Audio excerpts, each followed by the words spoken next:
Hey guys, Bartell's Bookshelf here with a review for the latest book that I just finished, Crocodile on the Sandbank by Elizabeth Peters. I only just discovered this series very recently, maybe in the last 2 weeks, through somewhat embarrassing circumstances.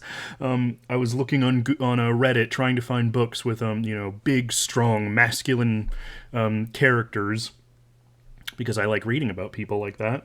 And a bunch of people recommended this series for one of the characters, which I will get into. But it sounded really interesting aside from that. And I decided to check it out. And yeah, I was surprised how much I enjoyed it. So this is a historical mystery romance kind of thing from 1975 that was written by Elizabeth Peters, whose real name was Barbara Mertz. She was actually an Egyptologist. She had a background in Egyptology, so she brought that to this series of books, which features a female English Egyptologist named Amelia Peabody. Amelia Peabody is a really interesting character. This takes place in 1884-85. And Amelia Peabody is, a Victorian, English woman who is very much against the social mores of her day. She's always chafing against the societal expectations placed upon women in Victorian society. Always frustrated about the huge, voluminous clothes that she has to wear. The expectations of being married, of having children, and she's very irascible and. She's very much like Sherlock Holmes in the sense that, she's very rational and all about sort of emotional control. And she was very well educated by her father, who kind of doted on her and fostered in her an interest in ancient Egypt. So she decides, after her father dies, to use her considerable fortune to go sailing up the Nile to kind of explore Egypt and to see all of these wonderful sights that she had only previously read about. And on her way to Egypt, while stopping off in Italy, she meets another young Englishwoman named Evelyn Barton Forbes, who has recently gone through an experience with an Italian lover who kind of discarded her and was sort of using her for her money. And through a series of circumstances related to her running off with this lover, she was basically cut out of her grandfather's will, so she's essentially penniless, and she's basically on the verge of killing herself before Amelia rescues her and brings her along with her as her assistant to Cairo. And on their way up the Nile, they end up stopping in the city of Amarna, where they end up running into an archaeological expedition being run by two English brothers, the Emersons. There's the very romantic and classically handsome Walter Emerson and his brother Radcliffe, who is similar to Amelia in that he is also very irascible and no nonsense and isn't afraid to speak his mind. And he has quite a lot of opinions about women being around the dig site and things like that. And he and Amelia immediately butt heads, but they decide to stay together and hang out and explore the ruins and kind of see what's up. And they end up being involved in a mystery involving what appears to be a mummy arisen from the grave that is terrorizing the local populace for some mysterious reason that they find out over the course of the book. So yeah, again, I'd never really read this author before. I only found out about this series very recently, but I was surprised how much I enjoyed it.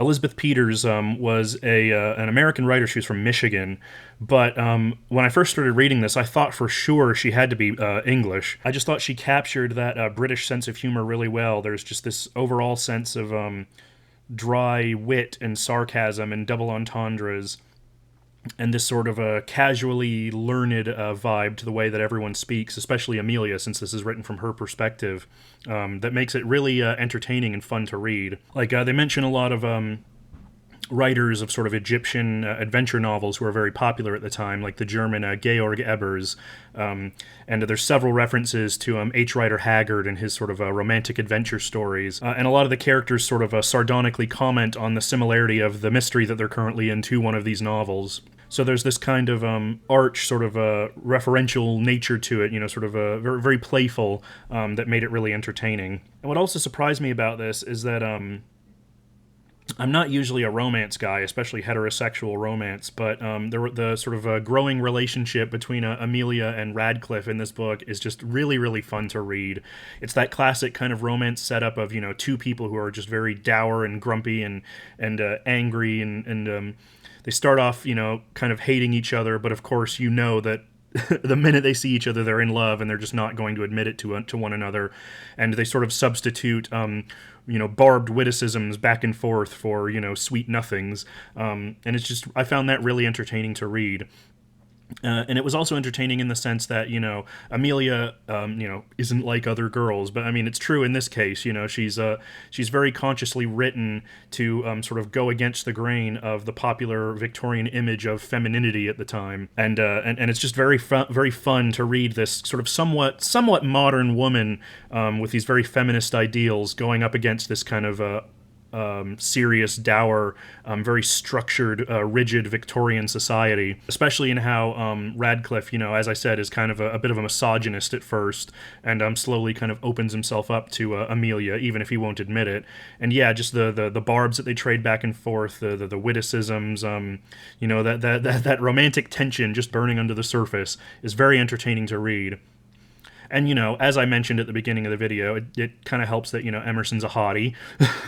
He's huge. He's tall, dark, and handsome, broad-shouldered, got a dimple in his chin, dark curly hair, and he's, big, hairy, and muscular. He's very much your classic sort of British romantic archetype, like, think, Heathcliff from Wuthering Heights, or, Rochester from Jane Eyre, that kind of thing. He made it very entertaining as well. And I very much enjoyed translating a lot of their interactions and sort of imagining if it was two dudes. I would actually love a gay version of this book. I don't know if anything like that out there exists, but I would definitely read that. And again, it just kind of captures that whole sort of Victorian romance vibe.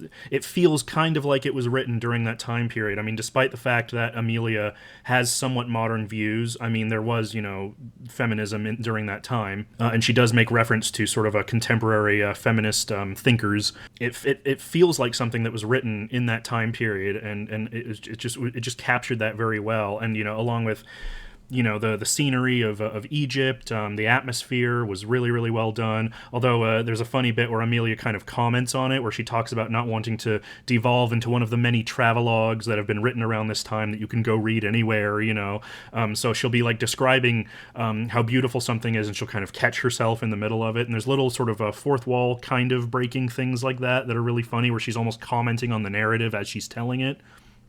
Which again also feels a lot like a lot of Victorian novels from this time, that were written in first person, where it's almost like the person writing the story or the person telling the story is actively commenting on it while they're writing it. And related to the overall atmosphere of the story, I really enjoyed the sort of Egyptian aspect of it. I mentioned the part of the mystery involves what appears to be a mummy that's risen from the grave, from his tomb. And of course, nobody in the principal cast actually believes that that's what's happened. But it's a lot like Hound of the Baskervilles, where it kind of purposefully plays into that sort of creepy gothic atmosphere.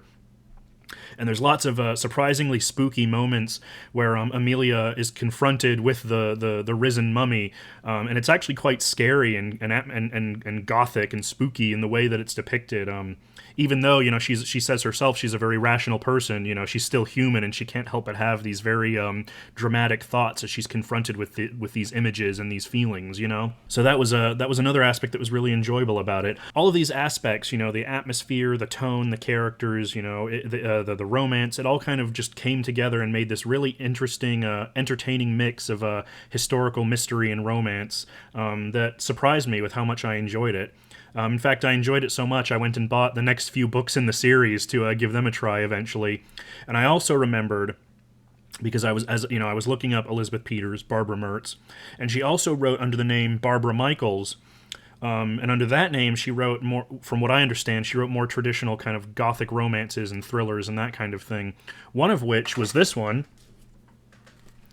Sons of the Wolf, which I had actually bought a long time ago from a Goodwill, I think, or someplace like that, because, there's werewolves in it, and, it's sort of a gothic romance with werewolves.